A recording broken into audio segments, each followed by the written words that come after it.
श्रोताओं नमस्कार। क्षेत्रीय समाचार एकांश पर मैं नीता कांडपाल और अभी आप सुनेंगे आजादी का अमृत महोत्सव पर आधारित ये विशेष कार्यक्रम। आजादी का अमृत महोत्सव।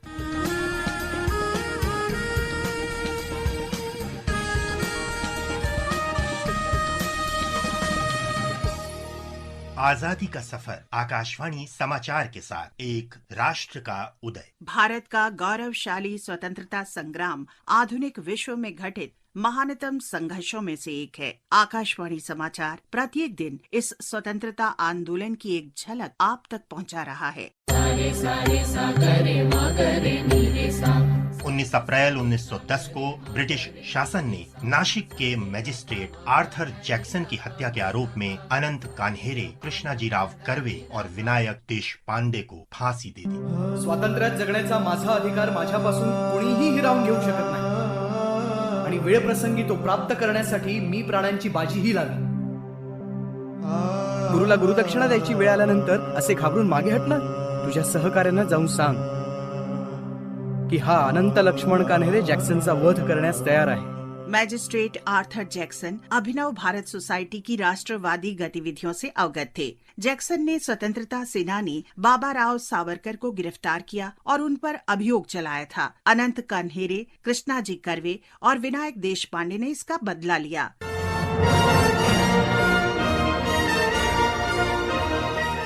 जैक्सन की प्रोन्नति और बॉम्बे स्थानांतरण होने पर उनके लिए नासिक के विजयानंद थिएटर में 21 दिसंबर 1909 को विदाई समारोह का आयोजन किया गया था। जब जैक्सन थिएटर पहुंचे, अनंत कान्हेरे कूदकर उनके सामने आ गए और ताबड़तोड़ 4 गोलियां दाग दी। मौके पर ही जैक्सन की मौत हो गई।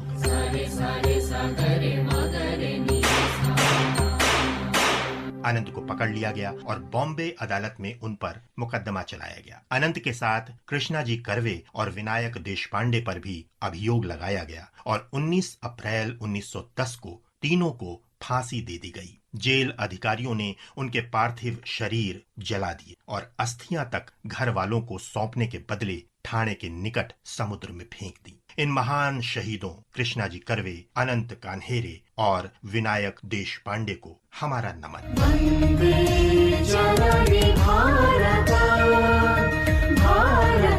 आज हम स्वाधीनता सेनानी गंगाधर परोजा का भी स्मरण कर रहे हैं। 1943 में 19 अप्रैल को उनकी मृत्यु हुई थी। ओडिशा के कोरापुट निवासी गंगाधर ने महात्मा गांधी के करो या मरो के राष्ट्रव्यापी आह्वान पर अगस्त 1942 में भारत छोड़ो आंदोलन में भाग लिया था। भारत छोड़ो आंदोलन के दौरान गंगाधर को अन्य आंदोलनकारियों के साथ गिरफ्तार कर लिया गया। उन्हें विचाराधीन राजनीतिक कैदी के रूप में नवरंगपुर उप कारागार में रखा गया। कैद की अवधि में ही गंगाधर को ऐसे माहौल में रखा गया जहां चिकित्सा देखभाल के अभाव में उनका स्वास्थ्य बिगड़ता चला गया। बाद में 18 अप्रैल 1943 को उन्हें उपचार के लिए अस्पताल में भर्ती कराया गया। तत्कालीन महानिरीक्षक कारागार ने नवरंगपुर उपजेल में खराब स्थितियों के लिए अपने विभाग को जिम्मेदार ठहराया। बाद में गंगाधर और अन्य राजनीतिक बंदियों को कोरापुट जिला जेल भेज दिया गया। वहां हृदय गति रुक जाने के कारण 19 अप्रैल 1943 को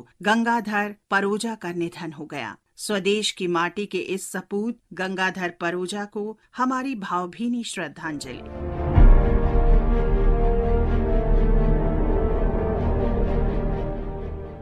आज हम स्वाधीनता सेनानी शंकर दयाल मिश्र को भी श्रद्धा सुमन अर्पित कर रहे हैं। 1943 में आज के ही दिन उनका निधन हुआ था। शंकर दयाल का जन्म 1919 में छत्तीसगढ़ के रायपुर में हुआ था। वे एक कर्मठ कांग्रेसी थे और भारत छोड़ो आंदोलन तथा अकाल जैसी स्थिति पर लोगों के असंतोष व्यक्त करने में सक्रियता से शामिल थे। प्रांत में कांग्रेस संगठन को गैर कानूनी घोषित किए जाने के बाद कई अन्य लोगों के साथ उन्हें भी गिरफ्तार कर लिया गया। अगस्त 1942 से मार्च 1943 के दौरान उन्हें रायपुर जिला जेल और जबलपुर जिला जेल में हिरासत में रखा गया और अमानवीय यातनाएं दी गईं। 1943 में 19 अप्रैल को उनका निधन हो गया। महान शहीद शंकर दयाल मिश्र को हमारा नमन। आज हम स्वतंत्रता सेनानी विधु रंजन भट्टाचार्य को भी श्रद्धांजलि अर्पित कर रहे हैं, जो 1930 में 19 अप्रैल को शहीद हुए थे। विधु रंजन ने सविनय अवज्ञा आंदोलन में सक्रियता से भाग लिया था। वे अनुशीलन समिति के सदस्य भी थे और 18 अप्रैल 1930 के चटगांव हमले में शामिल थे। इस हमले के दौरान हुई मुठभेड़ में विधु रंजन घायल हो गए और अगले ही दिन 19 अप्रैल को उनकी मृत्यु हो गई। इस महान देशभक्त विधु रंजन भट्टाचार्य को हमारी सादर श्रद्धांजलि। आज हम मध्य प्रदेश के सागर निवासी शहीद पूरन को भी याद कर रहे हैं। उन्होंने 1857 में आजादी की पहली लड़ाई में भाग लिया था। उन्होंने अपने क्षेत्र के आंदोलनकारियों को एकजुट किया और सागर में ब्रिटिश सेना के खिलाफ मोर्चा लिया। एक मुठभेड़ के दौरान पूरन को पकड़ लिया गया और 1858 में 19 अप्रैल को फांसी दे दी गई। स्वदेश की माटी के इस महान सपूत शहीद पूरन को हमारी भावभीनी श्रद्धांजलि। और अब आकाशवाणी समाचार के साथ आजादी का सफर की ये कड़ी यहीं संपन्न होती है। कल फिर मिलेंगे अगली कड़ी के साथ।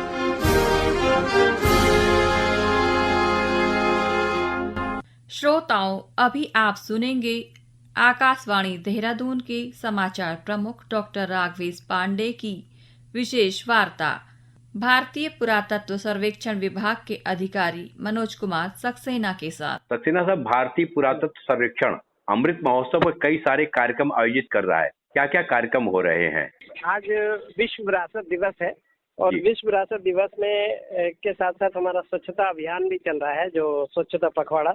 तो उसमें हम चांदपुर गढ़ी एक हमारा केंद्रीय संरक्षित स्मारक है गढ़वाल रीजन में, तो उसमें हमने स्वच्छता अभियान चलाया और उसके बाद में हमारा स्कूल के बच्चों के लिए ड्राइंग कंपटीशन और ऐसे राइटिंग कंपटीशन उनके लिए रखा गया है और एक फोटो एग्जीबिशन हमने चांदपुर गढ़ी में लगाई है। तो चांदपुर गढ़ी में फोटो एग्जीबिशन है और शाम को सांस्कृतिक संध्या का प्रोग्राम भी है। तो ये जो आपने फोटो एग्जीबिशन लगाई है, इसका क्या उद्देश्य है? क्या जानकारी देना चाह रहे थे आप लोगों को? नहीं, इसमें सर ये जागरूकता के लिए है कि लोगों में अपने स्मारकों के प्रति जागरूकता हो, लोगों को पता हो कि ये केंद्रीय संरक्षित स्मारक है और अगर हमारा परिसर स्वच्छ होगा, परिसर सब मॉन्यूमेंट साफ सुथरे होंगे, तो उससे देश की एक जो छवि हमारे माननीय प्रधानमंत्री जी का भी तरफ से स्वच्छता अभियान जो पिछले 4-5 साल से चलाया जा रहा है, उसकी वजह से काफी लोगों में जागरूकता आई है स्वच्छता के प्रति। लोगों को जागरूक करते हैं, स्कूल के बच्चों को जागरूक करते हैं। तो यही उसी क्रम में ये आज़ादी का अमृत महोत्सव का प्रोग्राम भी चल रहा है। 75 साल हो रहे हैं आज़ादी के, तो उसमें भी ये प्रोग्राम पूरे विश्व में 18 अप्रैल को मनाया जाता है। ये यूनेस्को का एक आइकोमोस एक संस्था है जो international council of museum monuments and sites, तो वो हेरिटेज को विश्व विरासत में सम्मिलित करता है। विश्व विरासत मतलब हमारे देश में 40 विश्व विरासत में सम्मिलित स्थल हैं, जिसमें से 32 जो है वो सांस्कृतिक स्थल है और 7 जो है वो प्राकृतिक स्थल है और एक जो है वो मिक्स कैटेगरी का।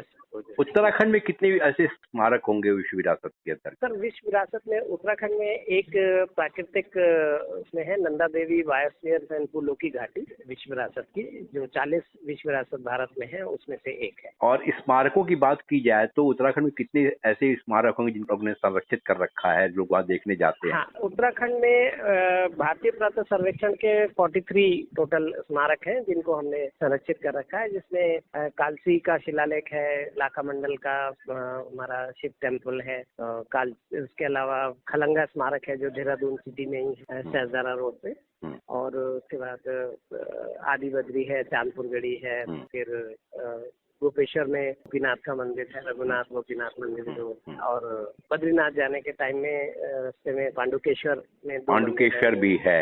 आपने इतनी सारी जानकारी दी सक्सेना साहब, धन्यवाद, बहुत बहुत धन्यवाद। श्रोताओं, ये कार्यक्रम अब यही समाप्त हुआ। मुझे दीजिए आज्ञा, नमस्कार।